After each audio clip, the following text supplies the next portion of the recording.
नमस्कार, आप देख रहे हैं पंजाब केसरी राजस्थान और आपके साथ हूं मैं सौरभ दुबे।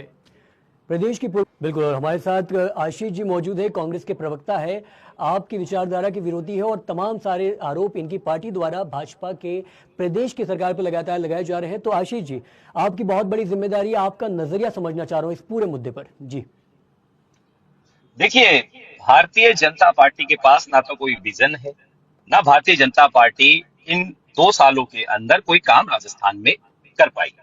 मैं सिर्फ इतना कहना चाहता हूं कि राजस्थान में वसुंधरा जी की जो हालत है वो पूरा प्रदेश देख रहा है।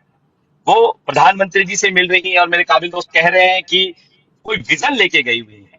प्रधानमंत्री जी के पास में मुख्यमंत्री जी विजन लेके गए होंगे, वसुंधरा जी के पास तो कोई विजन है नहीं।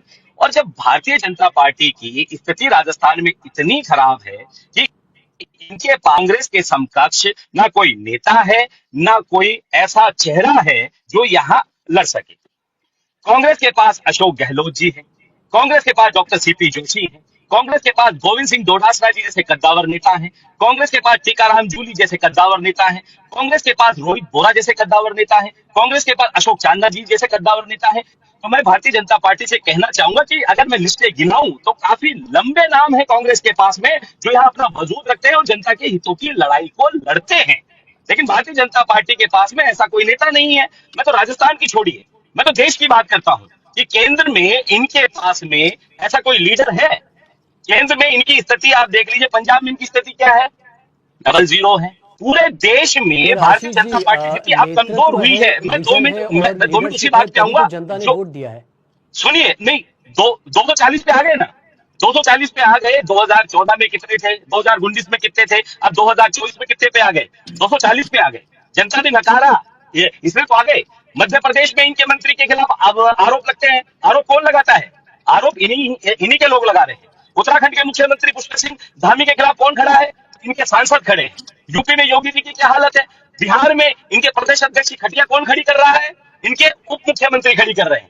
और कर्नाटक में येदुरप्पा जी के ऊपर आरोप कौन लगा रहा है? इन्हीं के लोग लगा रहे हैं। और गुजरात में अभी अभी ये उपचुनाव हारे। तो देश में तो इनके पास में नेतृत्व की क्षमता अब घटती जा रही है। देश में नेतृत्व इनके पास बचा नहीं है, इसलिए तो जनता ने 240 पर लाके इनको फटक दिया है। सिर्फ तो मोदी जी का झूठ, तो आप कहना चाह रहे हैं कि मोदी जी का झूठ। मैं 2 मिनट लूंगा सर। मोदी से मुलाकात का मतलब है कि राजस्थान का नेतृत्व संकट में है, अगर मैं गलत नहीं हूं तो। देखिए, राजस्थान में 25 से सरकार चल रही है, 25 से मुख्यमंत्री बन गए और 25 से ही पूरा सिस्टम चल रहा है। ना कोई विजन है, ना कोई सिस्टम है, ना कोई काम करने का तरीका है। किस तरीके से राजस्थान की आज ये हालत हो गई।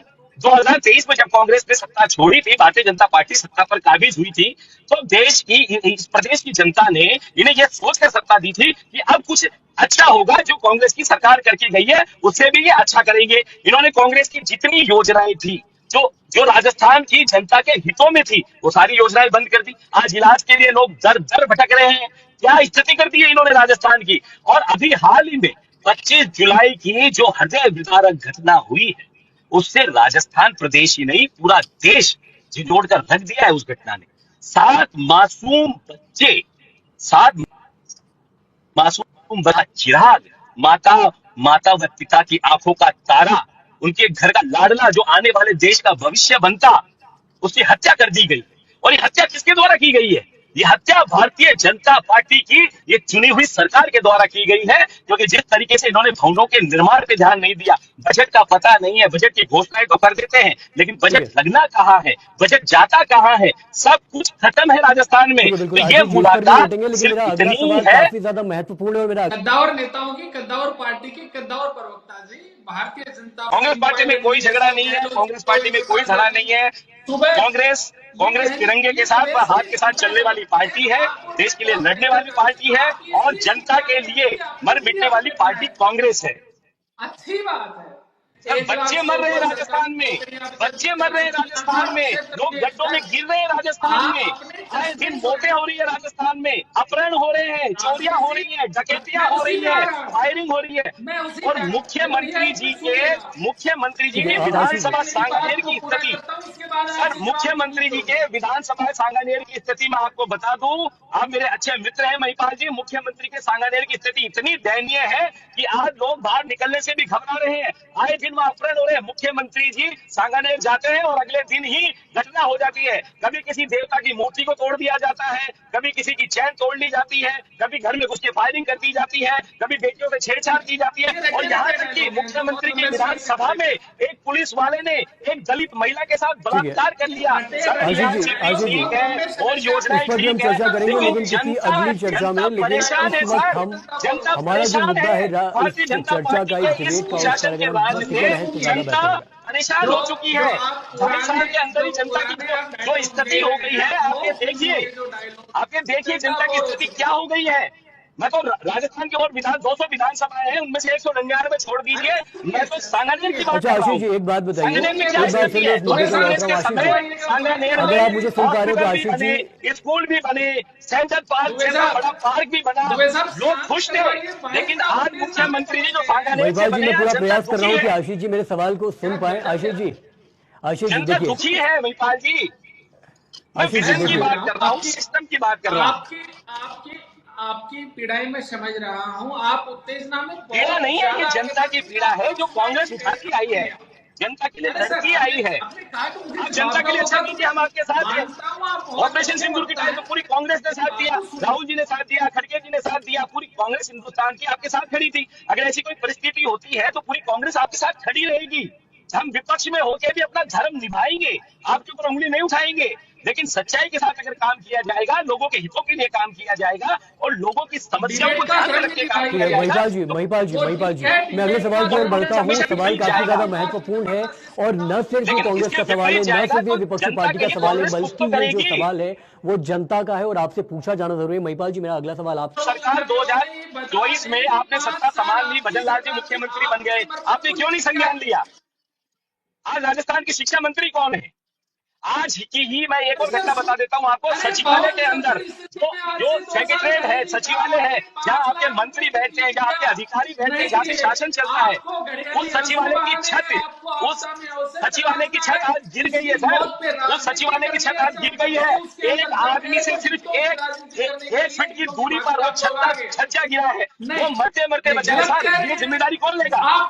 ये जिम्मेदारी कौन लेगा? जो सेक्रेटरीट में घटना हुई है, इसकी जिम्मेदारी कौन लेगा सर? वो मासूम बच्चे किसी महिपाल जी, सरकार भारतीय जनता पार्टी की है, जिम्मेदारी भारतीय जनता पार्टी की होनी चाहिए, जिम्मेदारी कांग्रेस की नहीं है। कांग्रेस तो सड़कों पर लड़ती है जनता के लिए, लेकिन भारतीय जनता पार्टी सरकार में रहते हुए भी अपनी जिम्मेदारी से मुंह मोड़ती है। राजस्थान के मंत्री ने, मदन लाल जी दिलावर ने क्या कहा है? आप सोचिए कितनी बड़ी बात उन्होंने कही है कि मेरी जिम्मेदारी है क्या ये? भाई शिक्षा मंत्री के नाते किसकी जिम्मेदारी है? शिक्षा मंत्री के नाते किसकी जिम्मेदारी बनती है? शिक्षा मंत्री के नाते भवन सिंह डोटासरा जी की जिम्मेदारी बनती है, शिक्षा मंत्री के नाते अशोक गहलोत जी की जिम्मेदारी बनती है। हमारी सरकार होती है, हम जिम्मेदारी लेते, हम इस्तीफा देते। सुनिए, अगर ऐसी कोई ट्रेजेडी होती, ऐसी कोई घटना होती तो कांग्रेस के नेता इस्तीफा देते हैं। यहाँ पे मुंबई हमला देखा होगा, मुख्यमंत्री का, गृह मंत्री का इस्तीफा करवा दिया गया। जब बात आज क्या हुआ है? आज पहलगांव में हमला हो जाता है और देश के गृह मंत्री संसद में बैठकर बड़ी बड़ी बातें करते हैं, नेहरू जी को बोलते हैं, इतनी क्यों नहीं कहते हैं? जिम्मेदारी किसकी बनती है? अगर प्रदेश में कोई घटना होती है तो फिर जिम्मेदारी किसकी बनती है? लगातार मुद्दे से भटक रहे हैं। मैं आपको एक बार फिर निवेदन करना चाहता हूँ कि हम फिर चर्चा में लौटते हैं। जिम्मेदारी भारतीय जनता आशीष जी, इस मुद्दे पर लगातार हम चर्चा कर भी रहे हैं। पंजाब केसरी राजस्थान लगातार खबर चला भी रहा है। जिम्मेदारी भारतीय जनता पार्टी की है। मैं आपसे निवेदन करना चाहता हूँ कि एक बार फिर चर्चा में लौटे। राजस्थान की जनता ने आपको जिता कर भेजा है। जयपुर की 25 जनता ने जयपुर में मुख्यमंत्री है। जयपुर में सुनिए आप, जयपुर में मुख्यमंत्री है, मुख्यमंत्री है, मुख्यमंत्री है, कैबिनेट मंत्री राजवर्धन सिंह राठौड़ है। लेकिन जयपुर की स्थिति क्या है? जयपुर में गड्ढे हो रहे हैं, गड्ढों में जयपुर है कि जयपुर में गड्ढे, पता ही नहीं चल रहा है। आए दिन आदमियों के साथ में बहुत घटनाएं होती है। आदर्श नगर में एटी कॉलोनी में घर में घुसकर एक महिला की चेन तोड़ ली गई। कहाँ है कानून व्यवस्था? कहाँ है कानून व्यवस्था? अपराध हो रहे हैं, बलात्कार हो रहे हैं, आए दिन की घटनाएं हो रही है सर। संज्ञान तो भारतीय जनता पार्टी को लेना पड़ेगा। मुख्यमंत्री जी को महिपाल जी, आशीष जी, मैं लगातार समझ रहा हूँ आपकी भावनाओं को, आपके विचारों को और आपके दिए द्वारा कथन को, लेकिन मेरी भी मजबूरी है कि मुझे मुद्दे पर टिके रहना पड़ेगा। अगर सभी बोलेंगे तो कोई नहीं सुन पाएगा। उनके मेरा निवेदन क्लेरिफिकेशन कर रहा था महिपाल जी की जिम्मेदारी भारतीय जनता पार्टी को लेनी होगी, क्योंकि सरकार आपकी है महिपाल जी, हमारी होती तो हम जिम्मेदारी ले लेते, हमारे यहाँ आशीष जी इस्तीफे हो बिल्कुल जाते। बिल्कुल, और लेकिन हो रही भी सवाल है, पूछना भी इतिहास जरूरी है। लेकिन इस आपके मुद्दे पर सरकार लगातार इस्तीफा पंजाब नहीं केसरी होता है, राजस्थान जिम्मेदारी द्वारा नहीं होती चर्चा है। की जा रही है। लेकिन 9 मिनट और 40 मिनट में 9 मिनट और 40 मिनट में राजस्थान का भविष्य तय नहीं हो सकता। शोक्ड मत 9 होइएगा, मिनट और 40 शोक्ड मिनट मत में राजस्थान का होइएगा। भविष्य तय नहीं हो सकता। अरे सर, हमारा परिवार है, हम दिन में मुलाकात करें, शाम को करें, विकास को लेके करें, संगठन के 1 से विचार 9 को मिनट लेके मुलाकात, करें। 1 से 40 मिनट आपको कहाँ मुलाकात। दिक्कत है? आपको कहाँ दिक्कत है? सर, मुख्यमंत्री वसुंधरा जी है या बजरंग जी है, विजन बदल के कांग्रेस पार्टी जो जनता के हितों के लिए लड़ाई लड़ती है और जनता के लिए अच्छी एकजुट बात रहती है, है, कांग्रेस पार्टी में कोई भी लड़ाई नहीं है। सारे नेता हमारे एक मंच पे रहते हैं और जनता के लिए लड़ाई लड़ते हैं। आशीष जी ये नहीं सकता नहीं, आशीष जी। कांग्रेस में कोई गुटबाजी नहीं। इस बात की ओर इंगित करता है कांग्रेस हाथ के निशान के साथ चलती है जो देश का भला सोचता है। सचिन पायलट और अशोक गहलोत के बीच जो विवाद होता है चुनाव से इर्द गिर्द, उसको उस पर आप क्या कहते हैं? नहीं, सचिन पायलट अशोक गहलोत जी के बीच में कोई विवाद नहीं है। ये सिर्फ मीडिया के द्वारा फैलाई गई भरकम बातें हैं। और बाकी आज की स्थिति में गोविंद सिंह डोटासरा जी के नेतृत्व में हमारी कांग्रेस इतनी जबरदस्त चल रही है कि जनता आशीष जी एक बयान आता है अशोक गहलोत जी का, एक सोशल दलित मीडिया पे के काफी साथ ज्यादा में वायरल हो रहा एक है। दलित के साथ में नेता प्रतिपक्ष दलित राम मंदिर में जाते हैं, उस राम मंदिर को धोने का काम करती है। ये भारतीय जनता पार्टी का चाल चरित्र चेहरा है।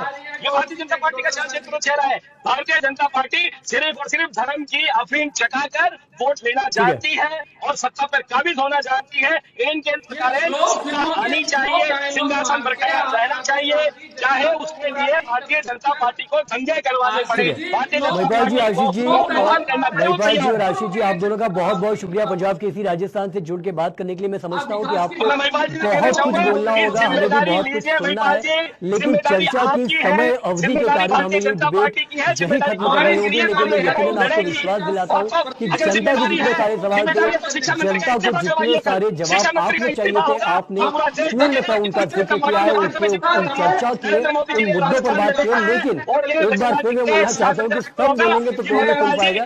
मैं अपनी टीम से अनुरोध करता हूँ कि मुझे फुल फ्रेम पे लाए और ताकि मैं इसके जुड़े और हमारे दर्शकों से सीधे संवाद किया। इसके लिए बहुत बहुत शुक्रिया। नमस्कार। धन्यवाद।